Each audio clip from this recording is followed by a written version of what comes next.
ഇന്ന് നമുക്കൊരു നാരങ്ങ അച്ചാറിടാം. അതിന് വേണ്ടിയിട്ട് 1 കിലോ നാരങ്ങ എടുത്തിട്ടുണ്ട്. അച്ചാറിന് ആവശ്യമായ പച്ചമുളക്, വെളുത്തുള്ളി, ഒരു കഷ്ണം ഇഞ്ചി ഇവ എടുത്തിട്ടുണ്ട്. നാരങ്ങ ഒന്ന് വാട്ടിയെടുക്കുന്നതിന് വേണ്ടിയിട്ട് ഇഡലി പാത്രത്തിലേക്ക് മാറ്റാം. ഇതൊരു 5 മിനിറ്റ് മൂടി വെച്ച് ഒന്ന് ആവി കയറ്റിയെടുക്കാം. 5 മിനിറ്റിന് ശേഷം അതൊന്ന് തുറന്ന് നമുക്ക് തണുക്കാൻ വേണ്ടി വയ്ക്കാം.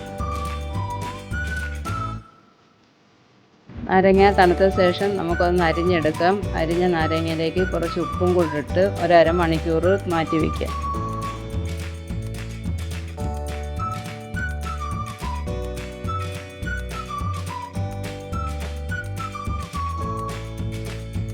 ഇനി നമ്മൾ എടുത്ത് വെച്ച വെളുത്തുള്ളി, ഇഞ്ചി, പച്ചമുളക് എന്നിവ അരിഞ്ഞെടുക്കാം. ഇനി നമുക്ക് അരിഞ്ഞു വെച്ചിരിക്കുന്ന നാരങ്ങ ഒരു കുക്കറിലേക്ക് മാറ്റാം. അതിലേക്ക് ഇഞ്ചി, വെളുത്തുള്ളി, പച്ചമുളക് എന്നിവ ഇട്ട് കൊടുക്കാം.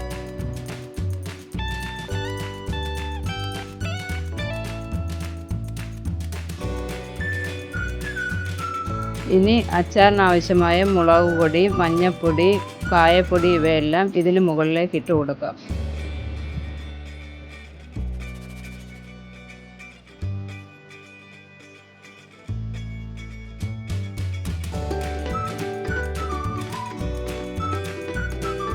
ഇനി നമുക്ക് കുക്കർ അടയ്ക്കാം. കുക്കർ അടുപ്പിൽ വെച്ച് കുറഞ്ഞ ഫ്ലെയിമിൽ 2 വിസിൽ കേൾപ്പിക്കാം. സ്റ്റൗ ഓഫ് ചെയ്തതിന് ശേഷം ഒരു 5-6 മണിക്കൂറിന് ശേഷം മാത്രമേ കുക്കർ തുറക്കാവൂ. ഇനി കുക്കർ തുറന്ന് അതിലേക്ക് നമുക്ക് കുറച്ച് വിനാഗിരി ഒഴിച്ച് കൊടുക്കാം. ഇനി ഇവയെല്ലാം കൂടി നന്നായി ഒന്ന് യോജിപ്പിച്ചെടുക്കണം.